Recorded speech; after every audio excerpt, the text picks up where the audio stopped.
జనరల్గా మన లైఫ్లో వాళ్ళు వస్తారు, వాళ్ళ కోసం హోప్స్ పెట్టుకొని మన కోసం ఏదో ఛాన్స్ ఇద్దాం, వాళ్ళు మనకు లైఫ్లో వస్తారు, మంచి ఒక లైఫ్ లీడ్ చేద్దామని చెప్పేసి అనుకుంటాం నువ్వు అన్ని దానికోసం. ఒక ఛాన్స్ కాకపోతే సెకండ్ ఛాన్స్ అని ఇచ్చి ఇవ్వమని చెప్పేసి నువ్వు అన్ని దానికి అనుకుంటావు. కానీ వాళ్ళు మాత్రం నువ్వు ఎన్ని ఛాన్స్ ఇచ్చినా, నువ్వు ఎన్నిసార్లు చెప్పించినా వాళ్ళు నీ లైఫ్లో వచ్చేది ఉంటే ఒకసారి చెప్పినప్పుడు అర్థం చేసుకొని అప్పుడు తప్పు చేయకుండా ఉంటావు. నువ్వు ఎన్నిసార్లు చెప్పినా కూడా చేస్తున్నారు అన్నప్పుడు దాన్ని వాళ్ళ లైఫ్ మాత్రం తీసుకొని నీ లైఫ్లో నువ్వు కెరీర్ని మంచిగా బిల్డ్ చేసుకొని ఉంటావు. వాళ్ళు నువ్వు అన్ని అలా ఛాన్స్ ఇచ్చినప్పుడు మళ్ళీ అదే చేస్తున్నారంటే నువ్వు వాళ్ళకి ఇంపార్టెంట్ పర్సన్ కాదు. నువ్వు ఇంపార్టెంట్ పర్సన్ అయి ఉంటే వాళ్ళతోటి నువ్వు ఎన్ని చెప్పిన ప్రతి ఒక్క దానికి వినేవాళ్ళు. నువ్వు ఎన్ని చెప్పినా వాడు వినకుండా ఉన్నప్పుడు అంతా వినేయడం.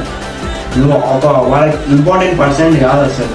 నువ్వు ఎన్ని చెప్పినా వాడు వినకపోకుండా నువ్వు ఒక్కసారి ఆలోచించి వాళ్ళని వదిలేసి నీ లైఫ్ కోసం నువ్వు బిల్డ్ చేసుకొని ఉండు.